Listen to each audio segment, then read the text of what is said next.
for tuning into Roll Call. The movie selected is U-Turn.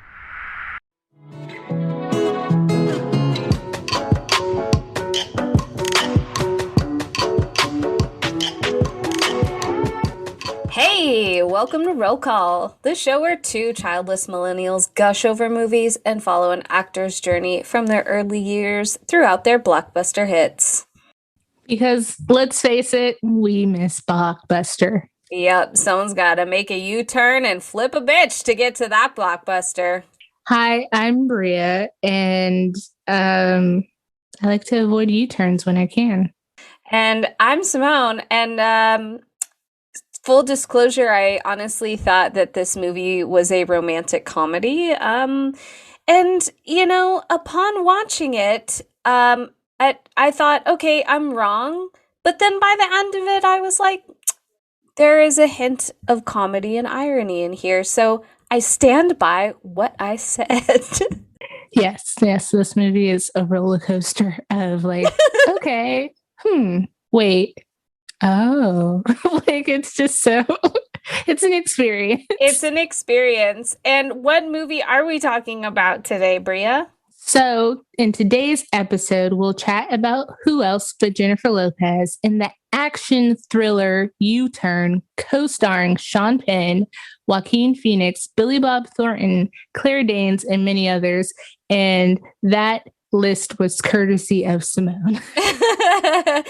Yeah, that list started to go on and on and on and on and on. And Bria was like, damn, are you just going to shout out every actor in this movie? I think we were both impressed, though, like to look at like the IMDb page and look at the cast and be like, oh, like all these amazing, well-known actors are in this movie. Yeah, a lot of Academy Award winners, a lot of Academy Award and Golden Globe nominees. Like, it's a big list. I think there's like 4 Academy Award winners or 3. It's like 3 or 4. Sean Penn, Joaquin Phoenix, Billy Bob Thornton, and Claire Danes. Has she won an Academy Award? Definitely a Golden Globe for that TV show she was in where she cries all the time. Not My So-Called Life. Whatever. So, let's take a trip back to October 3rd, 1997. So, that's some pop culture facts for 1997, which we've been in for about 3-4 movies. So, wanted to try to find something we haven't talked about before. Mm-hmm. So, top 5 songs of 1997. Okay. Boyz II Men, 4 Seasons of Loneliness. Mm-hmm. Mariah Carey, Honey. Oh, honey, you can have me when you want me. Usher, You Make Me Wanna. Ah! LeAnn Rimes, How Do I Live? Like everybody's wedding song in the 90s. Yes. And one of your faves, Backstreet Boys, Quit Playing Games with My Heart. Love it. For you tear us apart, quit playing games with my heart. All right, so the movies the same weekend in 1997 in October were Kiss the Girls, The Locusts, and The Matchmaker. I've heard of Kiss the Girls, and I'm pretty sure I've seen it. And the other 2 I've never heard of, but The Locust looked interesting. I think Vince Vaughn is in it. Okay. But Kiss the Girls is obviously huge, and I did get a sneak peek that it had a really big box office for 1997. So tough competition there. Yeah, that's true. Oh, yeah. Kiss the Girls, that has Morgan Freeman. It's like a suspense thriller, right? Yes. Ashley Judd? Or no, yes. Yeah, Ashley Judd. Yeah. Is this one where she gets trapped in the mausoleum? Ooh, I can't be sure. I know it's like a serial killer type suspense thriller, and Morgan Freeman is like the detective, and Ashley Judd is, I believe, one of the victims. But yes, I definitely remember like that might have been a Blockbuster rental or a HBO like pay-per-view Oh yeah. Rental. So I have vivid memories of this like VHS cover for sure. Yeah. So it had like some big competition with Kiss the Girls. The Locust, I feel like might be, I'm not sure what that is about. I'm kind of interested in watching it, but it might be on par. It looks kind of like the same kind of artsy, kind of indie-esque movie.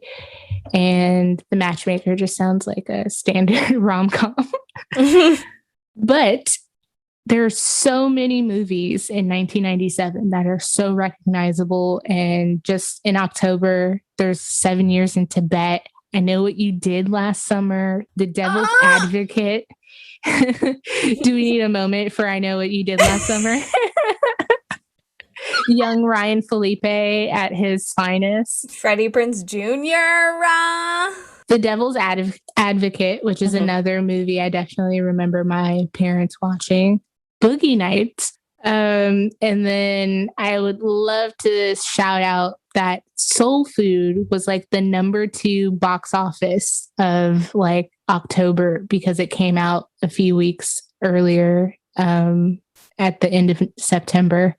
And I love that movie. and I also saw that Men in Black, and for you, Simone, George of the Jungle and Hercules. Oh, and Hercules. Yeah, they were still like in the top like 20 box offices of that year. So, well, I mean, I know what number 1 is. For just like for the not that year, that month. Got it. October. Got it. Yeah. Well, no, I mean that makes sense. Men in Black was huge. Definitely saw that in the theater. Yeah, I bet most people could guess what number 1 was for the year of 1997. So, Simone, I'm sure you have box office numbers for U-Turn. I do, and it makes sense that it flopped against the other huge hit singles that we have going on. This movie had a budget of $19 million, which seems kind of low to me, but it makes sense because most of the movie was shot in about 42 days. In about 6 weeks, they were working on it. And most of it was shot on location in Superior, Arizona, with some other locations. That's a real place. Yeah. And in the Coachella Valley as well. Like they didn't do a lot of filming on like a closed set in Burbank. I don't know if that had anything to do with keeping the budget low, because I feel like with actors like Sean Penn and Jennifer Lopez, as we talked about, and Selena being the highest paid Latina actress, she was also paid a lot of money to be in this movie as well. On the opening weekend, it technically released on, I think, October 5th would have been like that first weekend that it would have closed. It only got a little over $2 million and a worldwide gross of $6.6 million.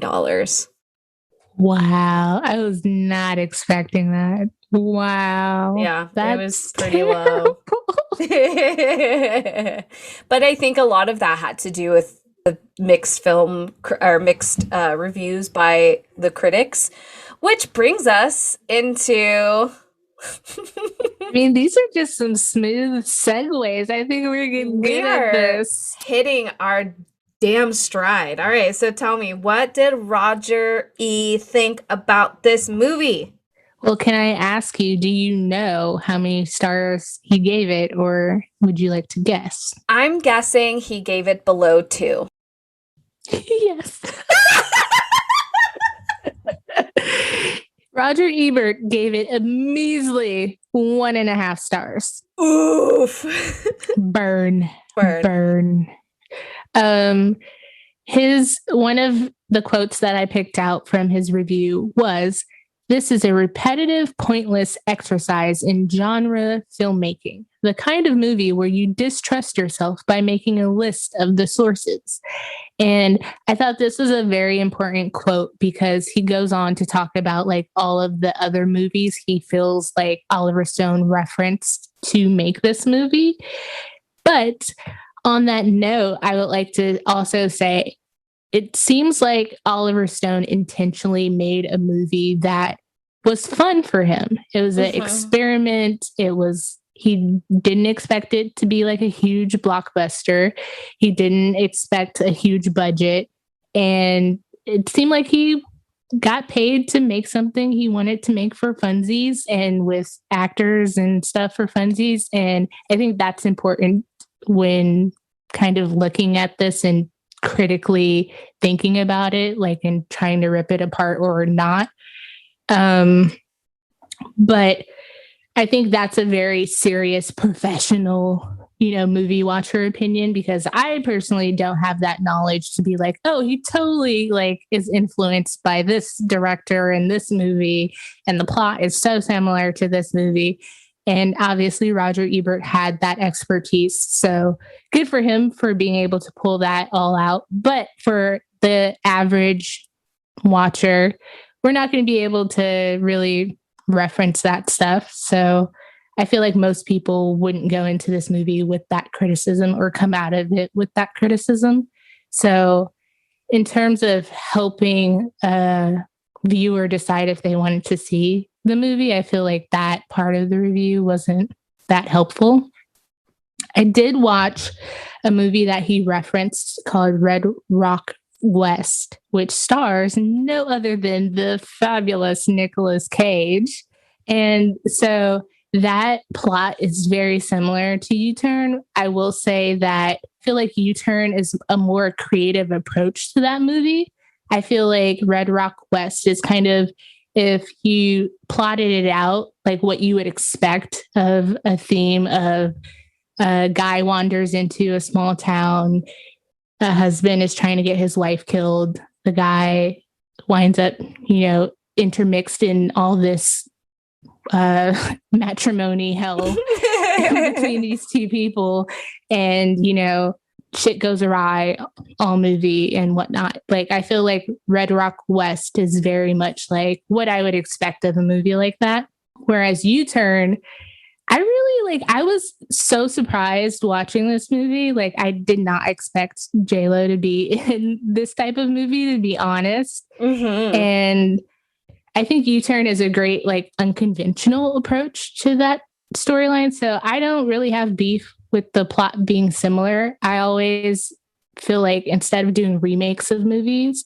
people should be inspired by movies and do their own like interpretation or take on it. And I think that's exactly what Oliver Stone did with U-Turn. So no qualms from me about him being influenced possibly by other movies like Red Rock West and other directors and stuff style wise.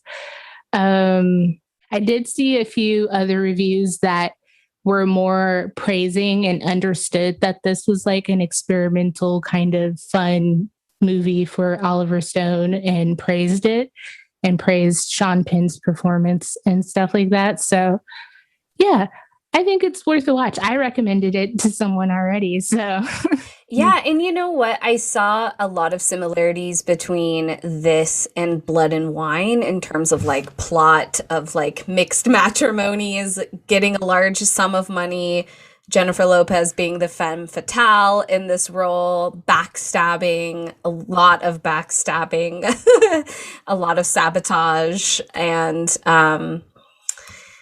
yeah, so I mean, I'm definitely excited to like kind of really dig into her role in that later segment. But I think that this film, like, definitely like that film noir like era of movie with a very kind of Shakespearean tragic irony kind of ending, mixed with a spaghetti western.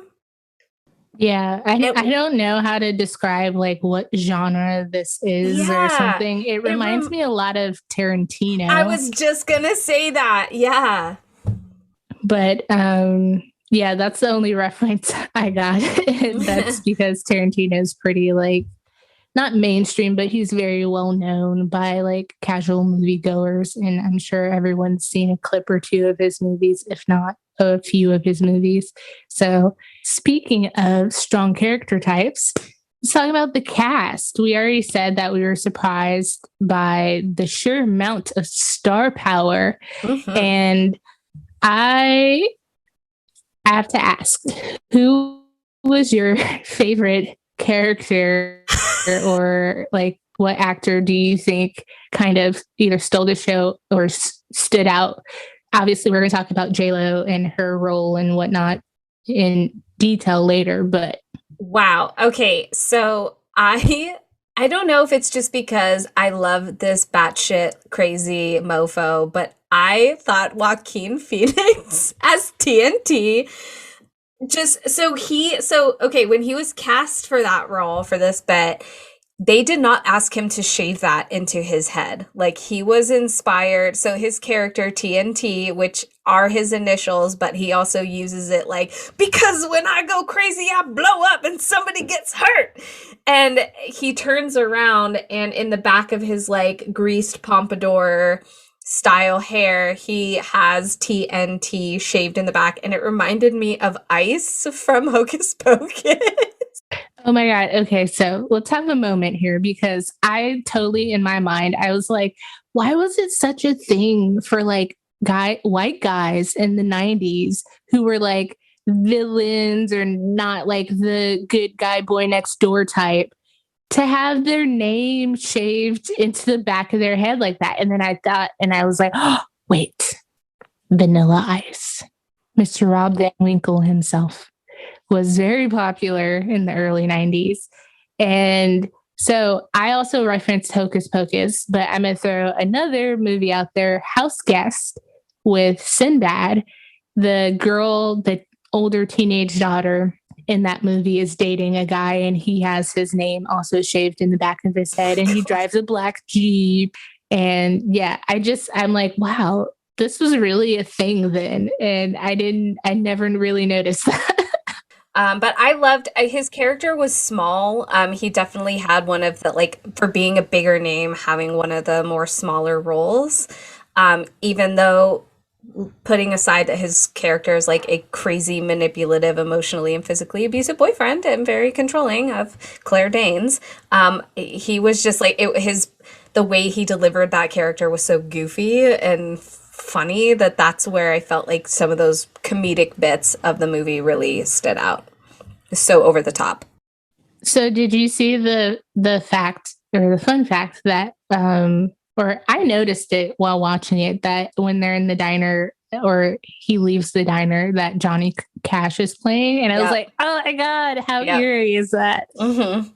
But do you happen to know, I'm not super duper familiar with like Joaquin Phoenix's career trajectory, like how big he was at this time, like, or if he was kind of still like making a name for himself. Because I know River Phoenix was like more popular in the 90s than Joaquin, but yeah, well, River Phoenix died in 92, I believe. And Joaquin Phoenix was younger than River.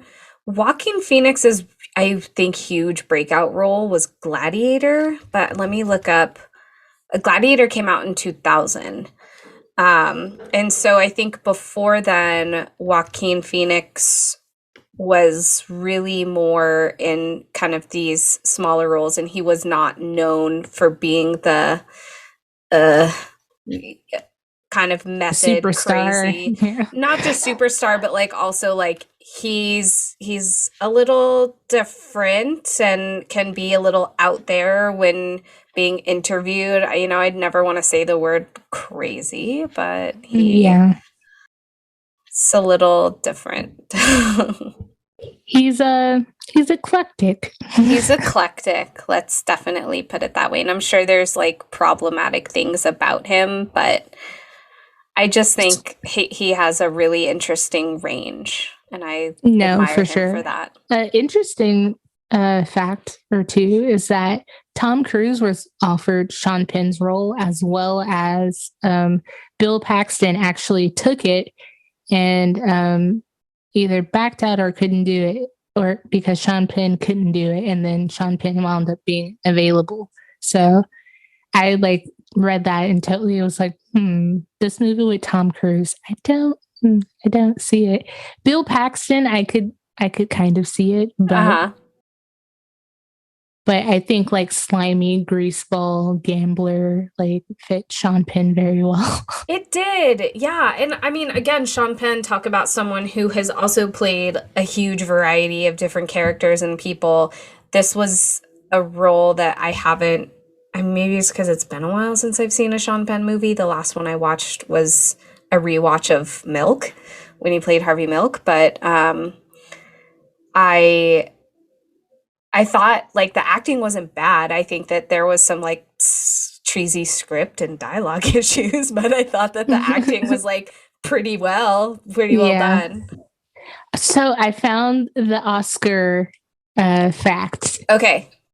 So Sean Penn, John Voight, Billy John Bob Voight. Thornton, and Joaquin Phoenix. So we missed John Voight. So do you want to talk about his character for a second? Oh my God. Yes. Please start. What are your thoughts? I don't know if that's how he really talks, because he talks the same like that in almost all of his roles in his movies. Like, I feel like that's just his, like, himself doing a weird accent, or not a weird accent, but it's very, like, Native American inspired almost, and, like, also slightly South American inspired. I mean, we talked about it a little bit with Anaconda, but so John Voight plays this homeless character who lives in this small town, who is blinded. And at first he says that he's blinded because he is a war veteran, and he lost his eyes in Vietnam. And sounds like he uses this plight to get spare change for people to buy him Coca-Cola or Dr. Pepper or whatever. And what blew my mind, but by the end of it, that he almost turns out to be this like very mystical, kind of all-seeing in an ironic way, by basically telling Sean Penn of like what his fate's going to be, and his goddamn dog was not dead. Yes. That was like, wait, what? Yeah, Props just so to that casual dog for his acting. I mean, the unsung hero of this movie was that German Shepherd.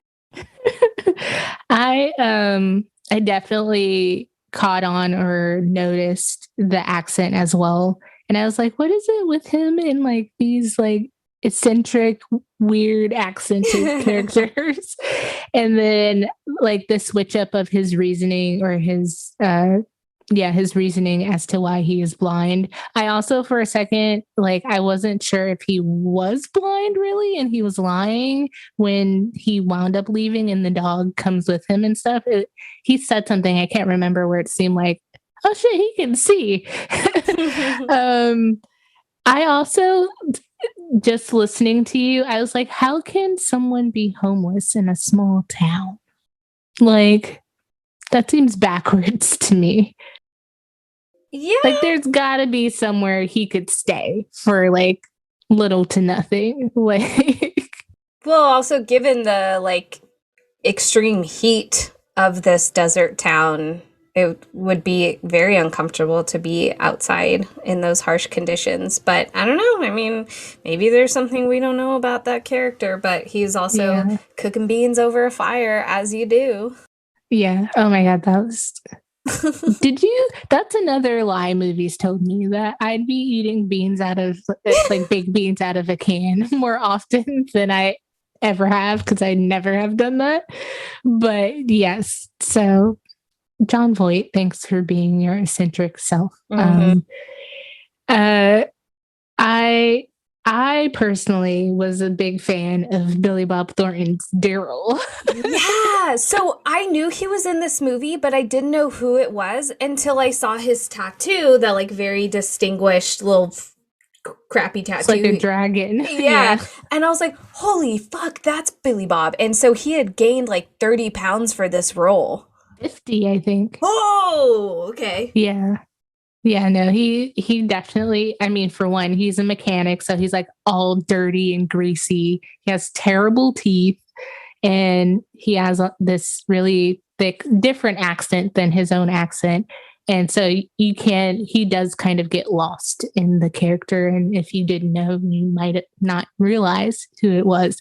But I just felt like he just kept sticking it to Sean Penn the whole movie. And I feel like without him, like, it could have been just like Red Rock West. Oh, that's a tongue twister of a movie title.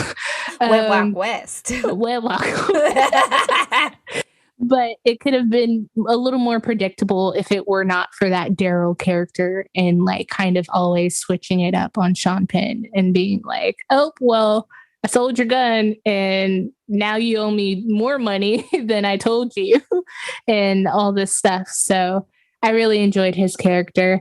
He almost moves the plot, or like, and maybe not moves the plot, but like thickens the plot. There's a lot that he contributes to Sean Penn's demise, right? Like, because without him, that's the reason why Sean Penn Bobby is stuck in Superior, because he can't get out because of his car, and Billy Bob keeps fucking it up. And like when I rewatched it, I totally do the thing where it's like, well, if you just did this, then maybe this wouldn't have happened. And I feel like the whole premise of the movie might not have happened if Sean Penn just waited at the garage for his car to get fixed instead of going into town to like go to the diner. Also, if he like tried to keep it in his pants, there was no reason for him to go with Grace to her house besides trying to fuck her.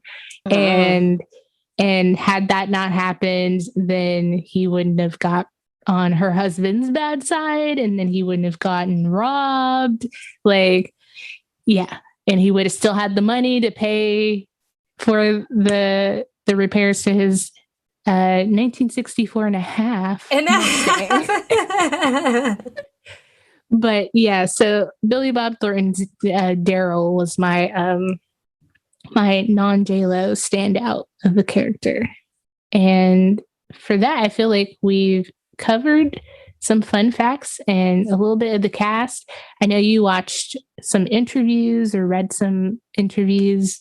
What interview tea do you have for us? Okay, so this movie is one of the three like big blockbusters ish. I mean, if we count this as a blockbuster, but a big blockbuster. Flopbuster. A flopbuster, but still like, a big movie to come out for Jennifer Lopez in the year of 1997. We have talked about Selena, we've talked about Anaconda, and she was all simultaneously working on these projects at the same time.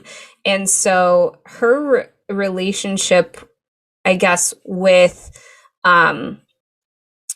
so I'm gonna talk over like two different periods of time. So if you look at early interviews, 1997 interviews from Access Hollywood and a Hollywood Stars featurette, we see interviews with Jennifer Lopez talking about how incredible it was to work with Oliver Stone, and that it was a really, not a bad thing to have on her resume and something that she was really proud about. Now that those words and sentiment changes a little bit later on, which I will definitely dive into. Jennifer Lopez originally thought that coming off of Selena and Anaconda and My Family, that she was going to be kind of casted as more of a stereotypical Latina woman. She had been not boasting, but was very proud of the fact that she at this time was the highest paid Latina actress, which again, we talked about previously. But once she was officially cast, she thought that it was going to be that part was going to be rewritten, but Oliver Stone actually really wanted her to play an Apache woman and kind of helped her with vocal coaching and dialect speaking and stuff like that, so that her accent wouldn't necessarily quote unquote sound Latina, but it would be more of a Apache Native American accent. And when asked, Jennifer Lopez did not like rewatching this film. She had never had a problem going back and watching her work until this movie. This year, she felt like that being the third movie that she worked on, it was really challenging for her. And so by the time that she watched it, I think she said she watched it once for the premiere, that she didn't really like it because she felt like she was going through some strange identity crisis. She was like, who am I? Like, am I Selena? Am I a snake killer? Am I a femme fatale? Like, she was really, this is so early on and a pivotal moment in her career that she was like, okay, I've gotten the chance to play these like very different and diverse roles, and like what does this mean for me going forward in the future, and what am I going to be cast as? And because of which she started to gain a huge following, a huge fan base, was really plunged into stardom. And she really wanted to kind of take a short break after this and just kind of settle into her new life, and learning what a new normal is. She said at this, she realized that by the end of 1997, she said, I made a deal with the devil, that I am like fully in this Hollywood culture and I need to learn how to live in it and be as comfortable and normal as possible. Oh, I'm Hollywood now. Yeah. Well, so there have been a lot of like, I mean, Jennifer Lopez is known for have saying some controversial things in some interviews, especially when she was younger, and she has snubbed a lot of actresses like Salma Hayek and Gwyneth Paltrow and Cameron Diaz, and they're like, she said some not so nice and favorable things as she was starting to kind of gain her ego. But I don't know, in a way, I feel like she was making a lot of huge movements in the industry as a Latina woman and taking a lot of ownership to her characters and roles and autonomy over her choices. And so that leads me, are you ready for the real tea? Yes, spill it. So that leads me to the year 2016 and 2017. As we are getting now in this era of the Me Too movement, actresses are coming out and openly talking about times in which they have been sexually harassed on film. And Jennifer Lopez had come out and talked about her experience with working with Oliver Stone in this film. And so for those who, I didn't know anything about Oliver Stone. Has not been a director that's really been on my radar, but now I'm kind of curious to kind of go back and watch his films. But in the past, he's known to be a huge, like an openly sexually wild man, and will be very explicit about his sexual history with people on set. And he would say stuff like, oh, I'm so tired. I stayed up till 4 a.m. last night having sex with some woman and da-da-da-da-da. And like would kind of either do it to get a rise or do it to make his female co-stars or female cast very uncomfortable. And originally Jennifer Lopez, and please stop me at any time because I feel like I've been talking forever. I am just actively listening. I mean, I did read that interview I also shared with you a while back because I was really reading possibly for Selena info. But I did read that excerpt where she talks about him like being very share happy with his sex life. And I think it just goes back to like the culture and at that time, like she said that in an interview, it's in print and like it was available there. And I just think at that time, I think she downplayed it in a way too. But at the same time, like when I read that, I was like, that's weird. Like that's not normal. And so, yeah, I commend her for coming out and saying something. I also know that we've mentioned too, like in planning for this, that we saw that she cried about having to do a topless sex scene to Oliver Stone. And I wouldn't expect that of J-Lo necessarily, like, but she really hasn't done nudity up until this point in her career. Yeah. And we've seen some passionate sex scenes, but no nips until now. And I could understand like part of me was like, well, that surprised me, like in a like because she's so confident and she does have a nice body. She's very aware of that.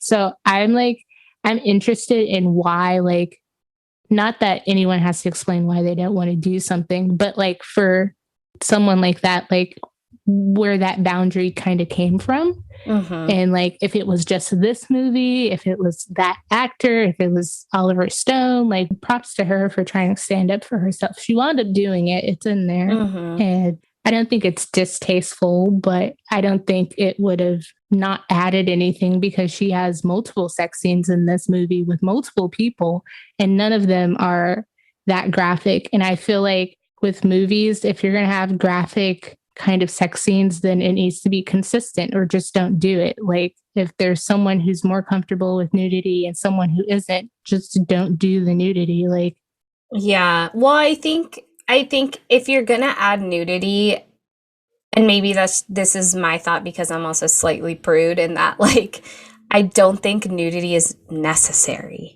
Now, in a movie like Titanic, where it is like tastefully done and it's also moving as some kind of a plot device, like, sure.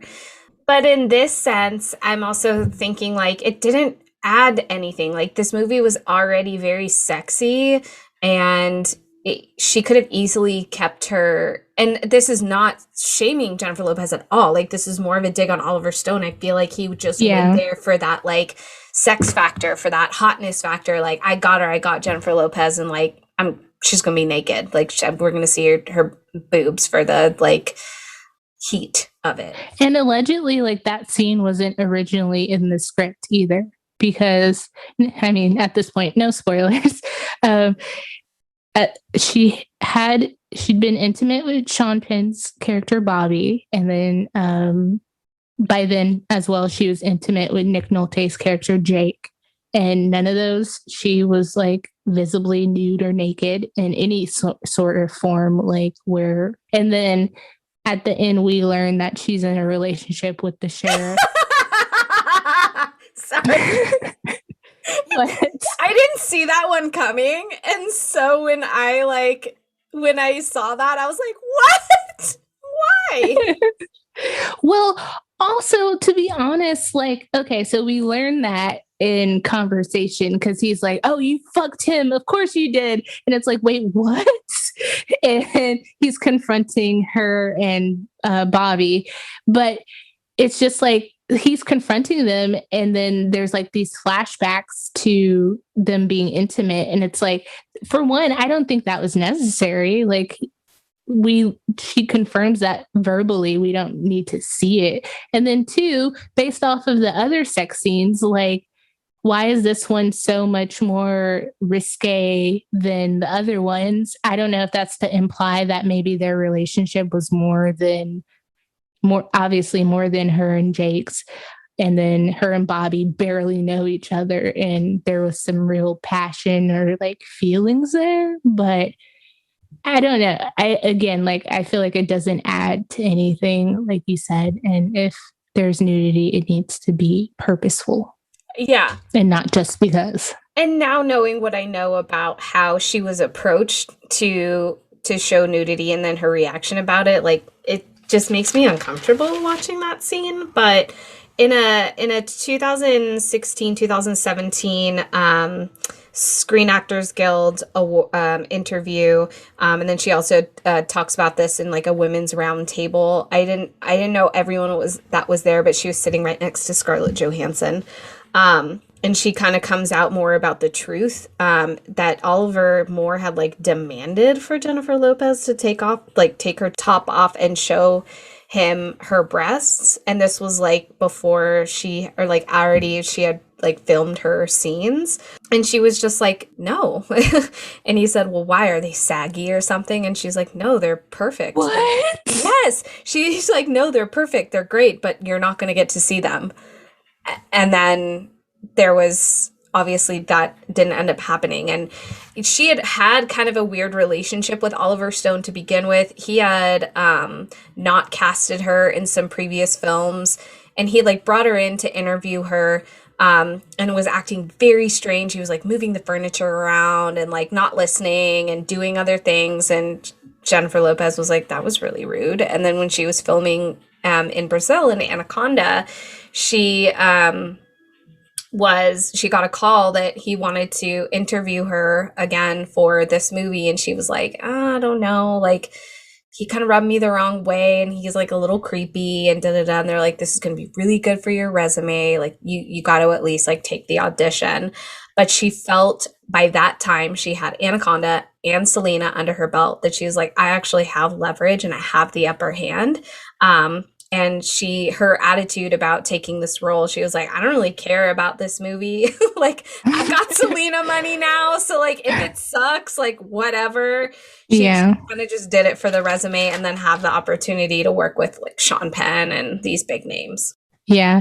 And I think it's great that you use the word leverage, because I really think that Oliver Stone was just on a power trip. Like, I feel like he knew, obviously, that she wasn't a huge fan of his before, like having, botched that audition with her. And then to go on to really say, like, I want you in this movie and offer it to her and then have her and then kind of put her in a position where it's like, I dare you to say no. Like, fuck him. Yeah, fuck that guy. Gross. And you know what else, too? I mean, Sean Penn and him weren't getting along during the filming of U-Turn. They had beef. So, like... Oh, I didn't know that. Yeah, that's a little trivia fact on IMDb. I tried to kind of look into Sean Penn interviews about U-Turn, and I couldn't really find much. And I wasn't going to, like, go in a Sean Penn rabbit hole, because that's not who this is about. But yeah, I found that interesting. They eventually, like, I guess they made up. But I mean, I just feel like all of this just says more about Oliver Stone than anybody else. So get your life together, Oliver Stone. Too old to be acting like that. So did you have any... Oh, sorry. You were going to ask about fun facts, weren't you? No, I was going to ask if there was any more like interview tidbits that you had or... No, that was pretty much it. I just thought it was really interesting to watch her earlier interviews and how she's very careful with the choice of her words. And I wonder if her publicist and her team were kind of safeguarding her and like coaching her on what to say. Like, it was a huge honor to work with him, and like, it's something you want on your resume, and I'm really glad I had the opportunity to do it, so that she came off as more approachable or castable. Yeah, you don't want to be labeled difficult, or a bitch. So aka a bitch. Yeah, that's what that means. Totally. So I think I'm glad that she has gotten the chance to be a little bit more honest, and that she has this... I mean, I don't want to say that like star power makes for more believability, but to have the courage to come out and talk about it. And she didn't say like why she had been careful in her earlier interviews. I think it's just kind of implied and easy to understand that she would want to be very agreeable and that. Yeah, totally understand. I mean, so I'm okay with moving on to talking about just her and this character and the role. Let's talk about it. Let's talk about Grace. All right. So I will say that I feel like so far in this journey that we've embarked on, this is like my least favorite Jennifer Lopez character that she's portrayed. Like, Grace isn't very likable to me, like in some ways I sympathize with her, obviously. But if like we were doing a ranking right now this far, she wouldn't be in my top. So, but that is not to say like anything about her acting wise. I think JLo had some very strong moments in this movie acting wise, and then some not so.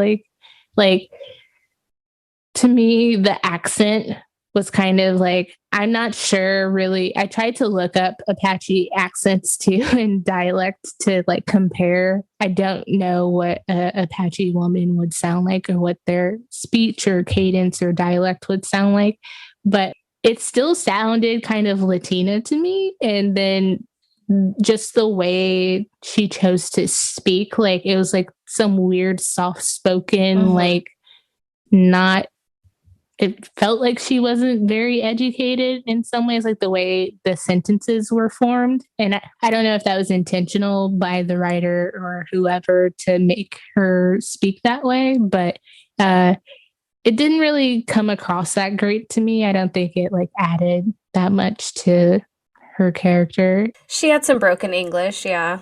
But yeah, so like what are your thoughts on Grace?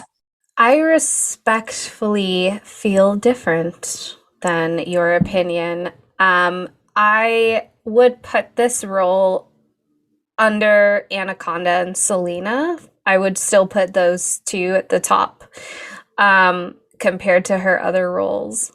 Really? Yeah. Even above like Money Train and Jack? Yeah, because I feel like there wasn't like her role as Jack is just, it's not memorable. It's small. It's small. She's cute. She's darling. She eats red gummy bears and she like is a hot teacher. 100%. But I thought this role was so much better than Blood and Wine, even though she essentially almost played a very similar character, or at least a plot device in Blood and Wine. I just thought this was the first time that we see a lot more like gut-wrenching, like screaming and anger and sadness. And you brought up this idea of sympathy. I think maybe I liked her character more because it was very sympathetic. I think that she's someone that, even though she was two-timing several people, I think she was just a very broken woman who is looking to get out of this small shit town and make a new name for herself and fly to Disney World. We all want to fly to Disney World.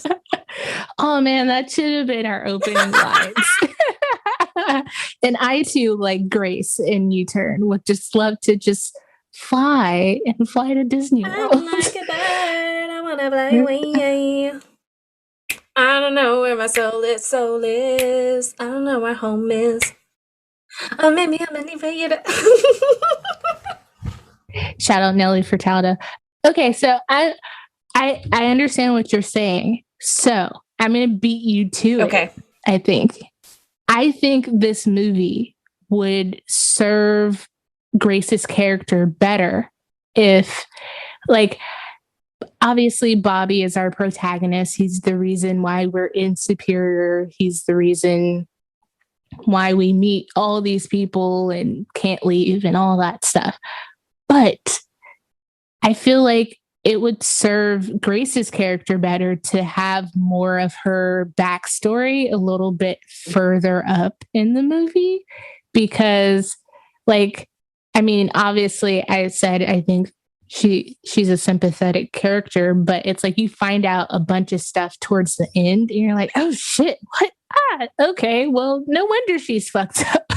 But at the same time, like, part of me was like, man, this would be awesome if told from her perspective, or like split perspective of like Bobby and her or something like that. Like, and in the spirit of you always suggesting that movies might be better remade with an all-female cast or like female director, I also had that thought when thinking about like how I felt about Grace's character.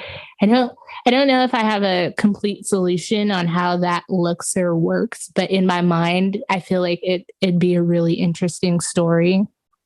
Because another thing for me is like, I know abuse victims and people who deal with, you know, a lot of trauma and stuff, like nothing is as easy as it seems, but this is a movie. And part of me was like, why does she need Bobby to leave? She has a Jeep. She's just in town picking up blinds. She could have been bounced. So I would I would like to know what was keeping her there, besides like having never been anywhere else, or like feeling just stuck, or like I don't money. Like Yeah. I just wish there was a little more like in terms of understanding that part of her. And it's not to say that I feel like there's no reason. I just feel like we need that reason a little bit to like truly understand like her decision making. Yeah, no, that makes sense. I think if this movie were to be remade, which I know we usually save for the end, but I think having it through the perspective of Grace would be a really interesting standpoint, even if we kept the cast the same, but just have it being told through someone else's eyes of like, she sees this newcomer that looks like he has money walking into town of like, this is my ticket out of here.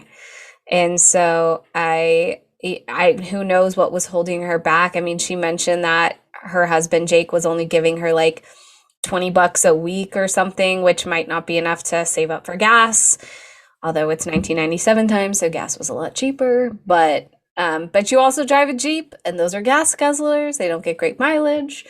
But I wonder the power that Jake had if he wouldn't have let her leave, and then also being entangled with the sheriff who would have resources to go send out other people to look for her if she had run away.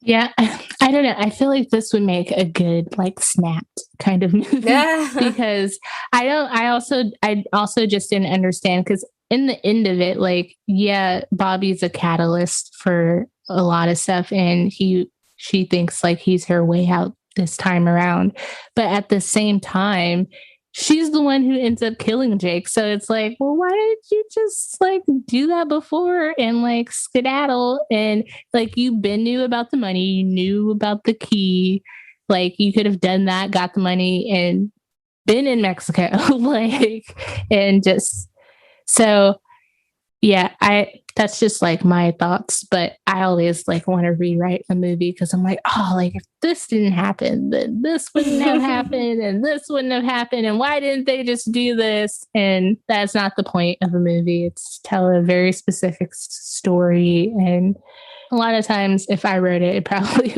wouldn't happen.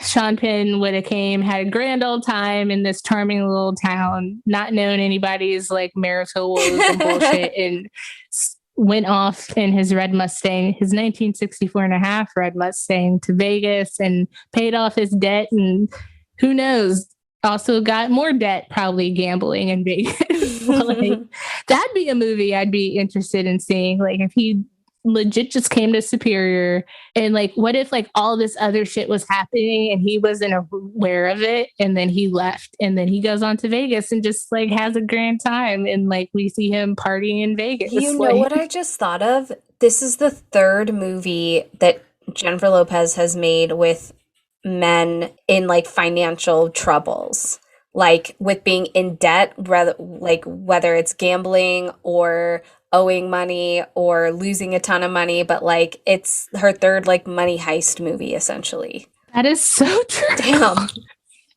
And like this is what I like with this podcast theme is like what is so beautiful about watching someone's like career unfold, because there's like these things that connect their work decisions that you don't even recognize, and they probably didn't even recognize. I'm sure she wasn't reading the script of U-Turn like, oh great, I get to steal money in this movie too. Like, and again, we are not granted with Jennifer Lopez at the end living it up with with the money that they got away with. I was going to just ask you that as a follow-up of like your thoughts on a missed opportunity of Jennifer Lopez in Mexico in a bikini. Yeah, because I didn't see the ending coming either. Did you? No, I thought, and that's kind of why I described it as this like Shakespearean tragic irony ending, because no one survives at the end. Everyone meets their end, and it's like no bad deed goes kind of thing. Yeah. I didn't see, I thought at least one person would have survived. I wouldn't know if it was going to be either Sean Penn or Jennifer Lopez. Okay, so I will say that this is what bothered me about the ending is that they're, for one, why are you dumping bodies in daylight? Like, you guys killed the sheriff on the run at night. You guys should have found somewhere to dump their bodies at night. Two, while they're doing that, they first dump Jake's body and then they go back and they're like bickering because Grace still has the gun and he feels uncomfortable and whatnot.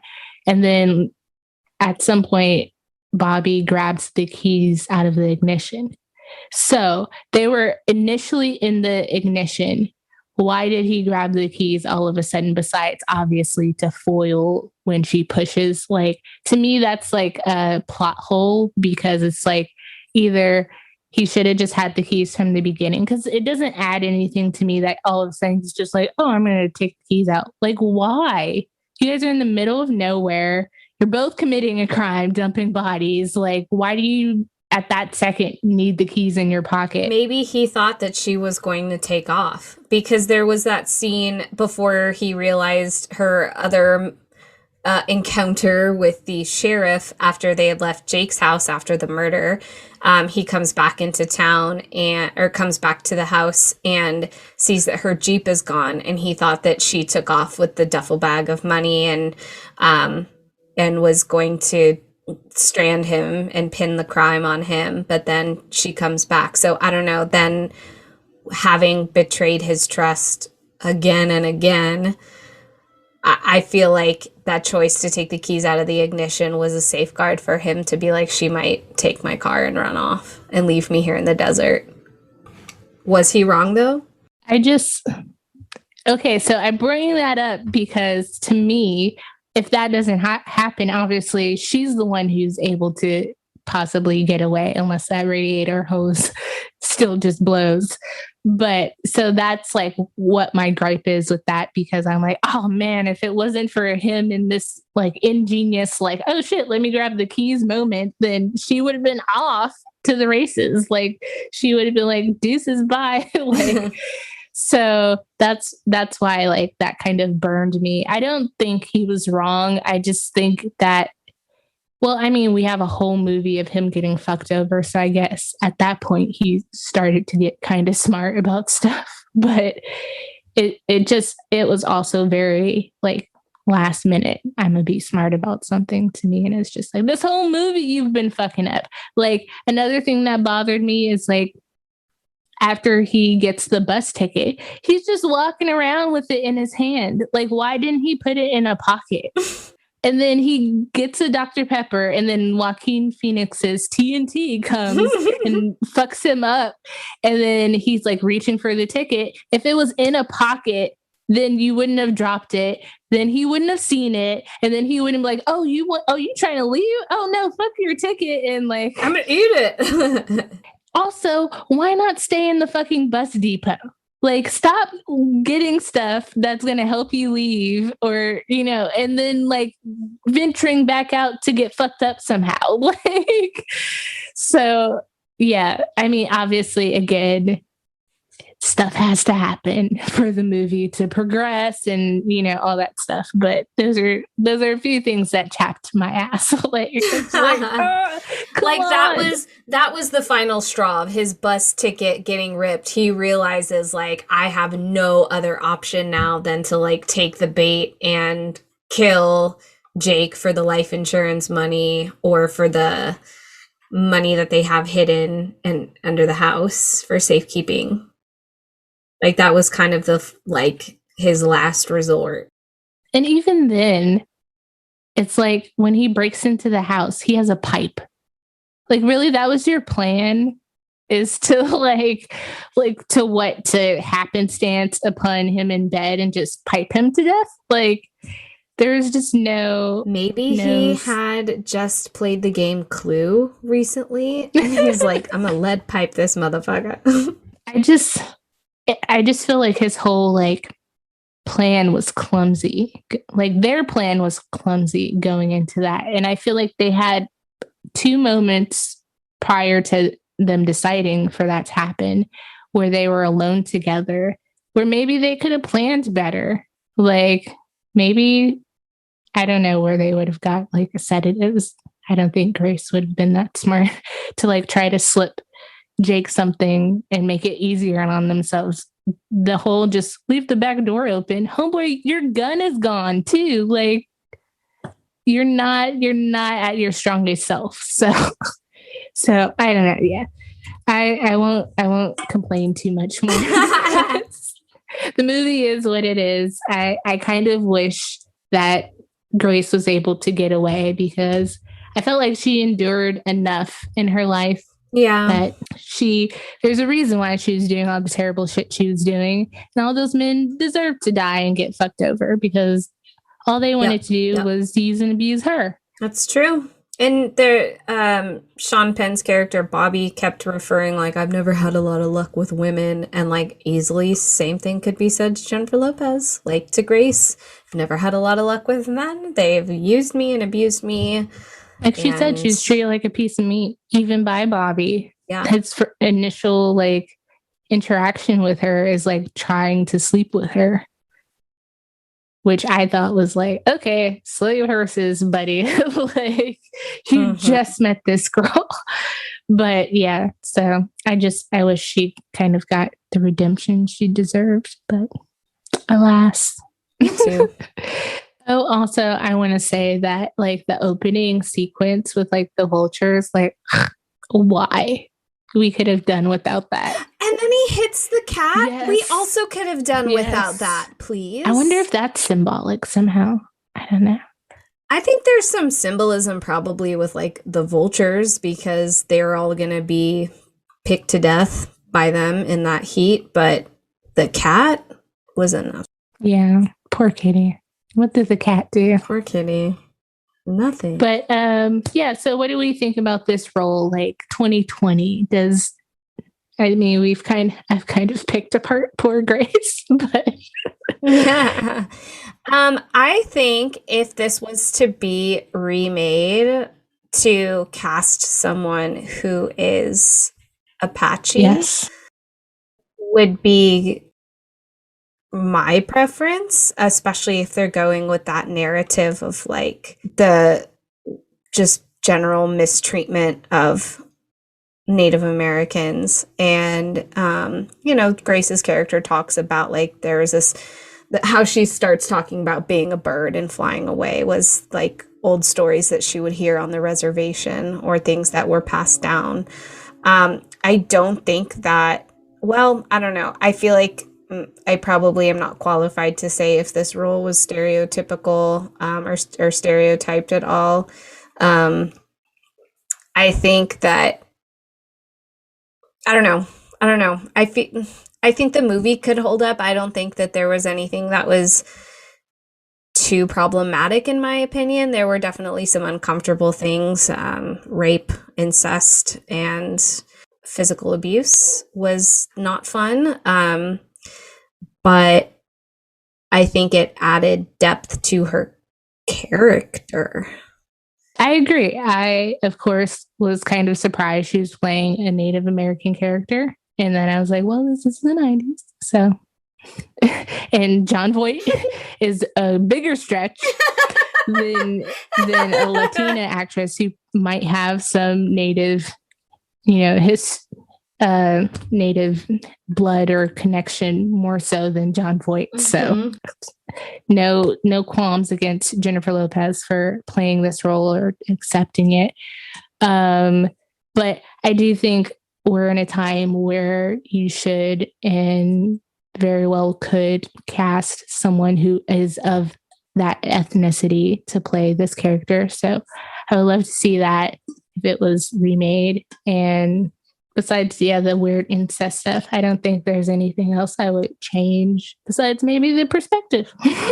Yeah, and I think that this movie is not as extreme as a modern day Tarantino. I don't know if you ended up seeing Once Upon a Time in Hollywood, but like that was one of, in my opinion, his most like grotesque movies in terms of like the overuse of violence, and Django. I was going to say, really? We Like put Once those. Upon in Hollywood over Jake? Okay, no, sure, but I don't know, and even shit like Hateful Eight, like that's what he's known for, right? This like over the top gore and violence to the point where it's almost comedy, where it takes you out of this like horrific scene that you're actually Yeah. watching.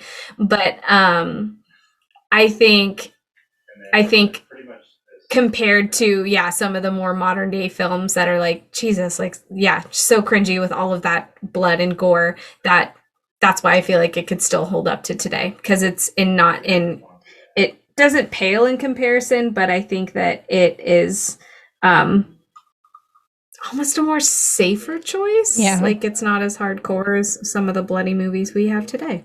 Yeah, it didn't take many risks in that arena, especially like with killing Jake, even killing the sheriff. Like those would have been those opportunities to like amp it up in some way. I think really the indie artsy factor comes from how they shot the movie and like the cinematography. And I know I read that they used different filming techniques and like the jump cuts. I wasn't a fan of like some of the super up close shots of some people. I was like, okay, I don't want to be staring at Nick Nolte's mouth. Like, oh my God. Okay. So I said this movie is brought to you in part by close up shots of dry cracked lips. Like, with the exception of Jennifer Lopez's. Like, somebody whip some chapstick in there. Somebody needs to get some fucking chapstick out there. God. And Dr. Pepper was receiving a strong.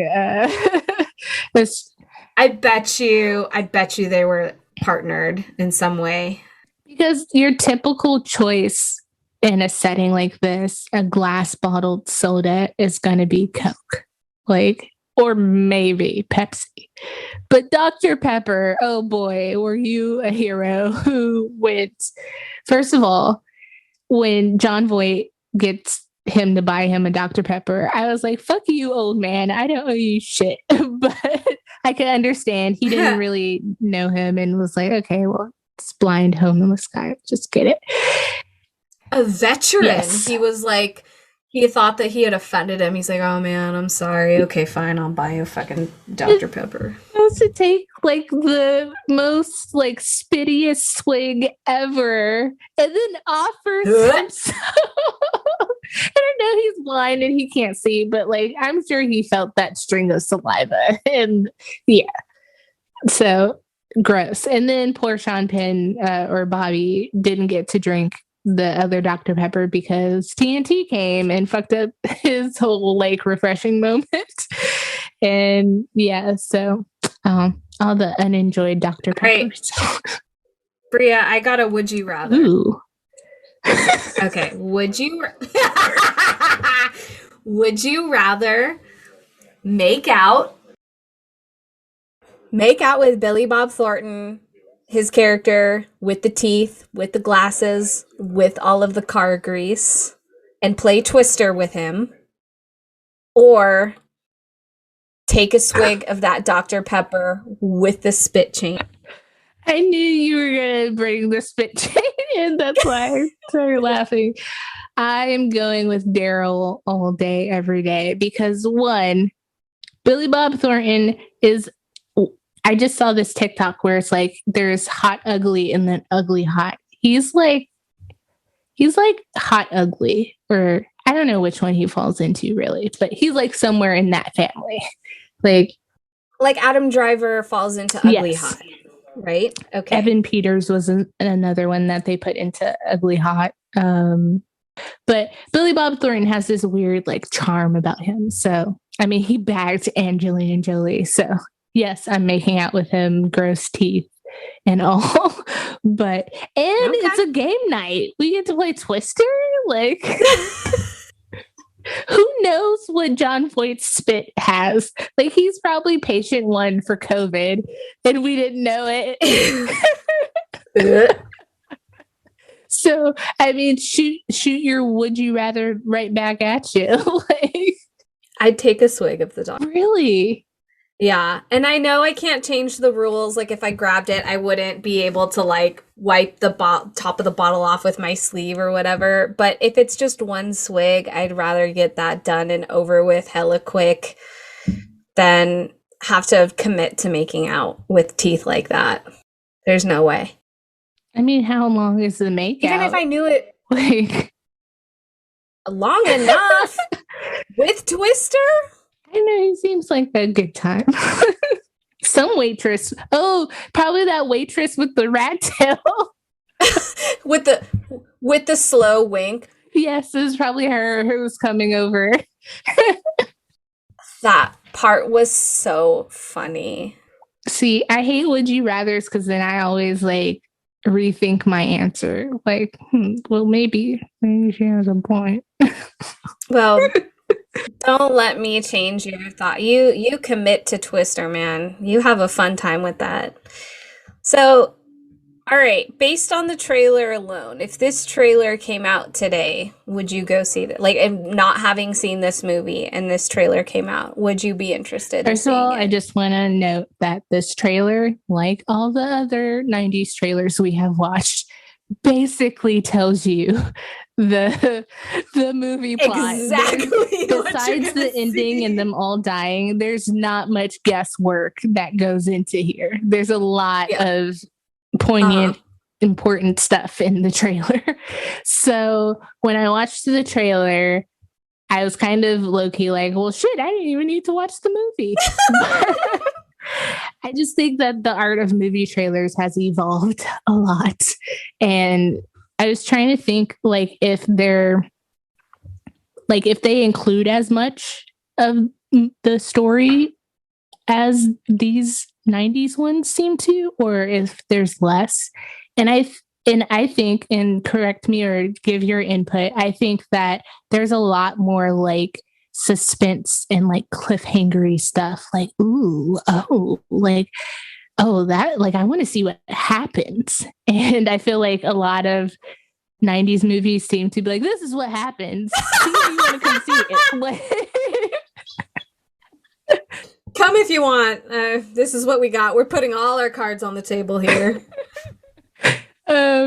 So in that case, I don't think the trailer is a great selling point in 2021, but I definitely feel like if this was at a film festival, for one, I think it would have done better and might have like gotten, I don't know if this is a cult classic. A lot of like, I watched a YouTube interview or something, and a lot of people in the comments were like, oh man, this movie's so underrated and this is a classic and like stuff like that. So I was like, oh, I guess there's like, there's a small U-turn like fan base, or maybe it's bigger than I know of, but I think it depends on how it would come out. If it was in the lineup, it was in October of 1997, probably not. Like I probably would have gone to see something else. And I'm trying, like the movies that come out now, like I just feel like it still wouldn't do well. Well, I think you brought up an interesting point of like there's a lot more cliffhangers to movies. That being said, I feel like we're in this stage of movies now where everything's either a reboot, a remake, or something that's based off of a book or a comic book or something that already exists. And so there's not a lot of guesswork. We kind of like, it's like the Titanic. Like, we know what's going to happen at the end, but there's not a lot of original content out there. Yeah. Right. Yeah. Yeah. I only laugh because Titanic's always my pitfall, and I'm sorry for that. But I think that like if we're getting a trailer on something that's more of an original device, like I'm just gonna throw this out there, Fast and Furious. That movie franchise has like a pretty succinct like recipe to it, yet their trailers are so like well done. Like, you know, it's going to be a movie about some kind of epic car chase and fight with Jason Statham and Dwayne The Rock Johnson and Vin Diesel. But like, they also provide with you with enough like cliffhangers that you're not always going to be sure how it's going to end. I feel like for me, Fast is a poor example because I've been disinterested since like after Tokyo Drift and when they brought back Vin Diesel. Like after that, like, and they've just kept, I'm just like, how many fucking Fast and the Furious movies do we need? Can't we venture on to something else? Like make another car series, like figure out, like find something new. Like, I don't know. Like, but yeah, they still hook on. I just feel like they do so well because they're great action movies and they have a solid fan base who are invested in the characters at this point. Yeah. So, and trailers now are so choreographed to music. Too, yeah. Like they time like the punches and the movements with like doom doom doom doom doom doom and like quick cutaways of that. You almost think that that's going to be the movie. It's going to be this like big dubstep music video where everyone's like moving to the beat of and the bombs trailer and song. Explosions and crashes are happening to like the big, parts in the music and stuff. That's true. I feel like this movie could benefit from like a spicy indie soundtrack too, probably. So, but I liked the oldies music they were putting in here. It too. I liked the song. It's like, it's going to be a great day. And it's like, no, it's not. Like when I watched it the second time, I was like, oh, that's ironic. That's like a purposeful choice in putting that song in the beginning because it's going to be the worst day of his life, probably. So, well, yeah, because he dies at the end. So yeah, I would like to say I would go see it, but I don't know if it would be my first choice. All right. So it's hot. You're in Superior, Arizona. You're going to be watching a movie based on a very hot and warm place. What is your movie cocktail and snack spread for this? Okay. I didn't really think about this, but I feel like Dr. Pepper at this point has to be involved. 100%. And I actually have never had an alcoholic beverage with Dr. Pepper. So I'm like slightly intrigued now. Oh, high school Simone's Dr. Pepper beverage of choice was Diet Dr. Pepper and Captain Morgan. Oh. Well, I can drink Dr. Pepper now, but I couldn't for a long time because the smell of it would just remind me of like, sorry, trigger warning, barfing, like spicy rum. That is a good combination because Dr. Pepper is a spicy kind of soda and then rum. So it goes, I thought it went well together, but it's probably just because I drank way too much. Oh, okay. So to go off of that, I'm a visual person. So in my mind, I'm just like, I love a good souvenir cup. So in my mind, I'm like, I just want it to be in like this oil can, gas can type thing. And like your Dynaco cups. Yes, kind of like that. But there is an actual alcoholic beverage that exists like that. And it is G-Eazy owns it. I have one. Okay, yeah. I just looked at it. Stillhouse corn whiskey. Oh, yes. Yes.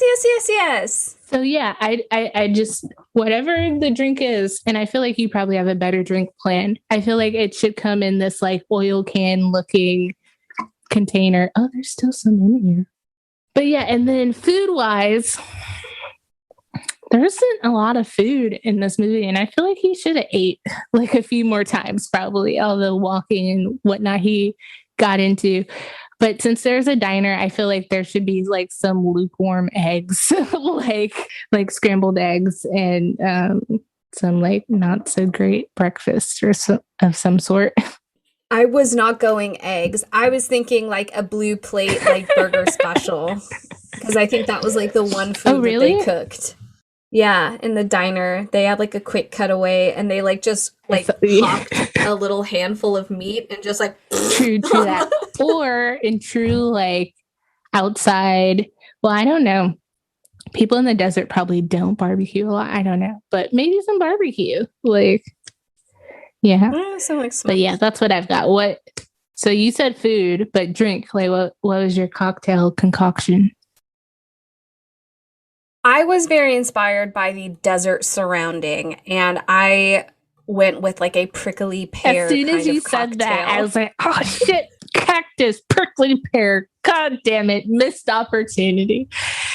Clearly, Simone is the mixologist in this duo. I'm just here for the souvenir cups.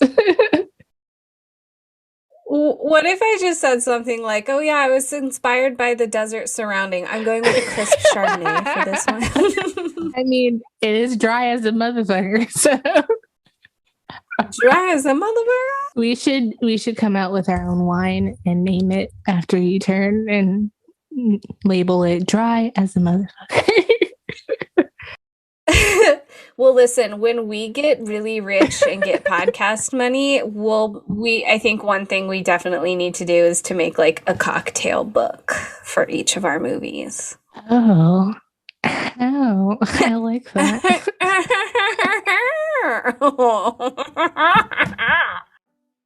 Thank you for listening to this week's episode. And to the people who've stuck with us so far, come back for another episode of the great value version of Inside the Actors Studio. But seriously, if you like us enough to stick around, take another deep dive down this IMDb rabbit hole with us as we discuss Out of Sight next week. And on that note, if you've got nothing better to do, go figure out a theme to watch a bunch of movies you've never seen. I'm your host, Simone. And I'm your host, Bria. And this has been another episode of Roll Call.